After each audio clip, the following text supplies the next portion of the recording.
É uma palavra forte. Hoje eu vou falar sobre aquilo que é mais certo na vida do ser humano.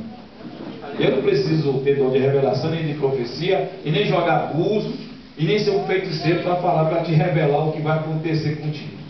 Isso é coisa certa. Você nasceu e você vai ter que morrer. Eu vou falar hoje sobre a nossa saída do corpo para outra vida. De uma forma mais aberta, eu vou estar falando sobre a morte. Sobre aquilo que é mais certo na vida de um ser humano. Entendeu?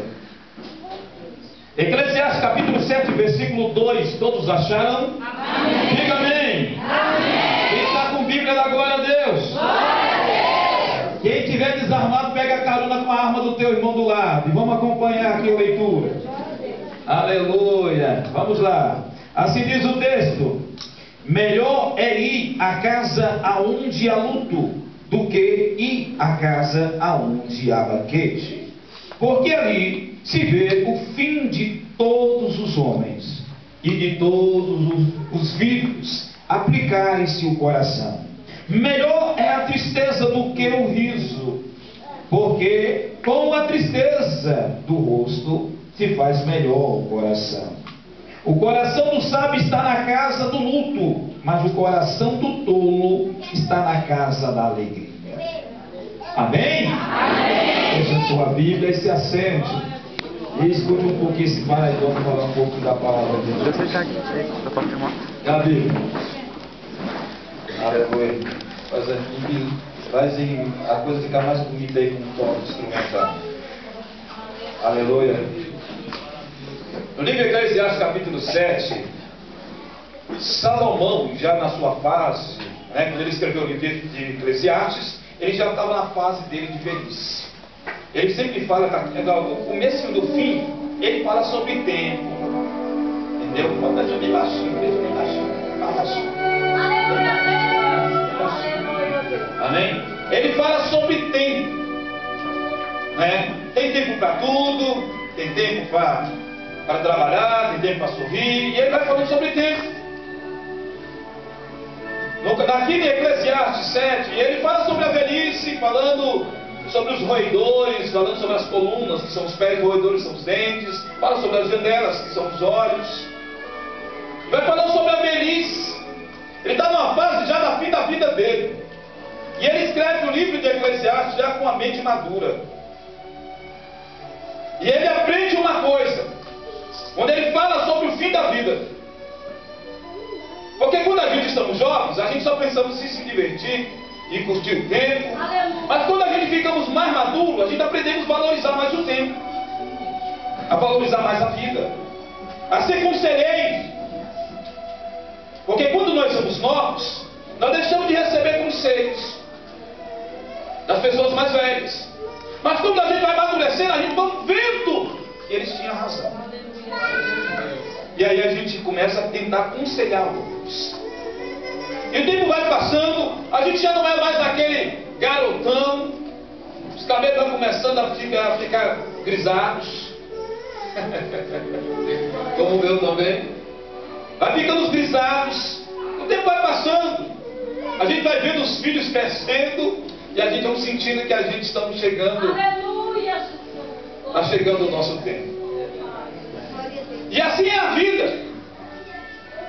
É a vida, você nasce uma criança e termina como uma criança. Vai chegando-se a fase da vida que você vai ter que depender de outros, está dependendo dos filhos de outras pessoas. Isso, a gente vai começando a se amadurecer, entendeu? A gente não é mais aquela pessoa cheia de fantasias. Nós somos mais reservados, mais calmos, mais pacientes.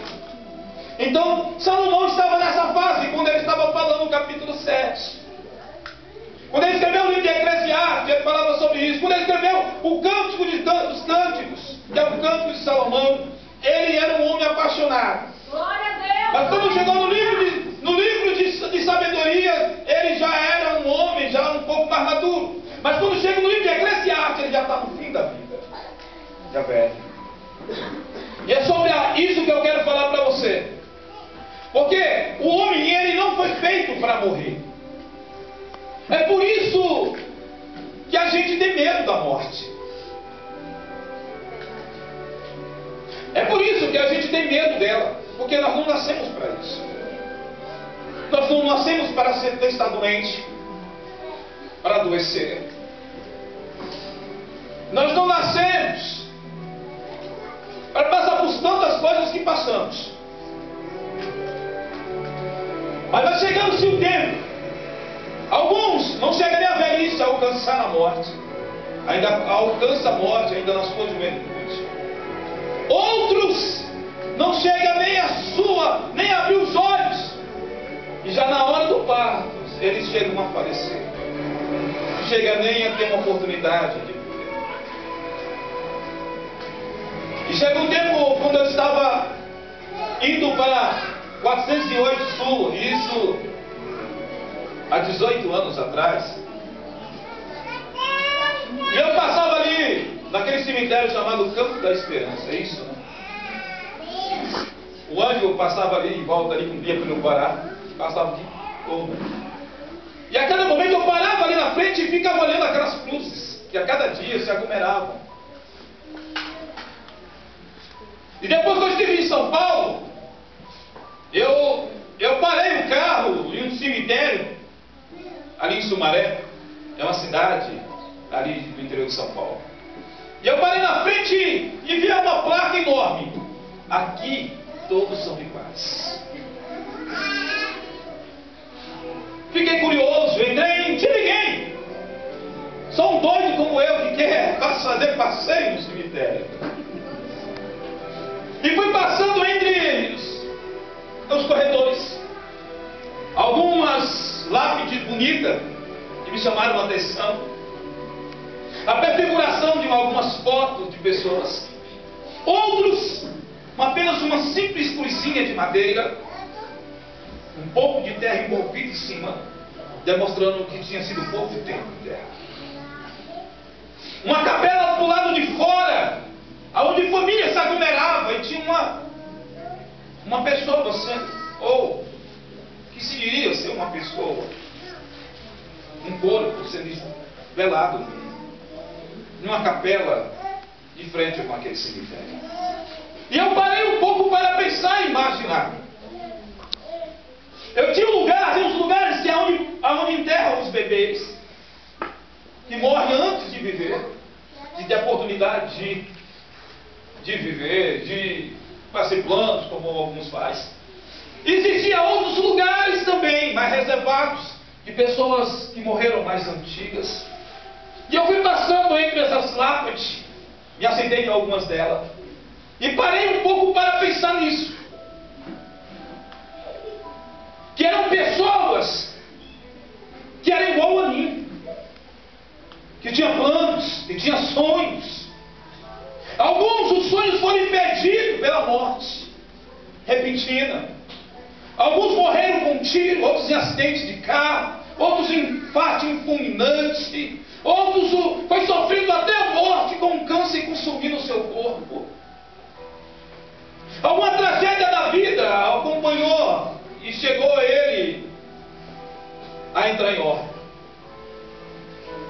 Me sentei naquela lápide e fiquei imaginando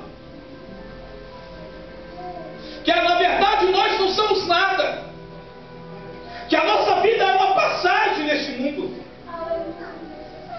e a gente esquecemos que nós não somos eternos. Mas tem pessoas que não pensam nisso, pensam que são eternos.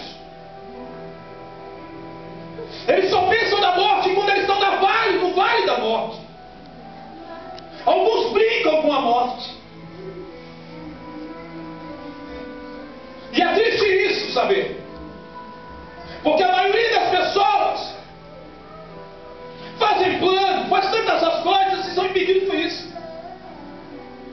Me lembro que naquela época, há 18 anos, teve um acidente terrível. Saindo aqui de Calcauzinho, passando ali na BR, que vai para Águas Lindas, do Goiás. Isso aconteceu meia-noite, era Natal.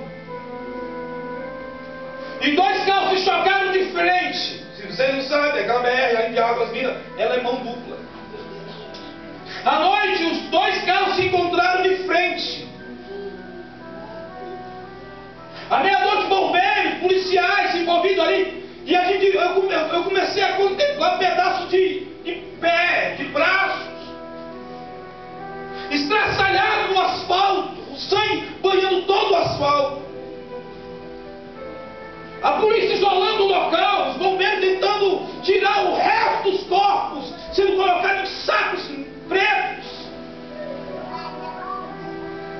E eu fiquei imaginando que a 15 minutos antes eles estavam dentro do carro. E buscando-se a documentação e vendo quem são aquelas pessoas, verificaram que as pessoas não eram da mesma família. Pela demora de uma família que saiu de Brasília, a outra vem ao encontro. Só que o encontro foi de encontro cara a cara. E eu fico imaginando, quando você findar a tua vida aqui, para onde tu irás? Porque morrer, todos vão ter que morrer. Aleluia. Todos vão ter que passar por isso. A morte, ela não escolhe tamanho, nem quem é rico, nem quem é pobre. A morte não marca a hora, não te chama pelo teu nome e nem bate na porta da tua casa.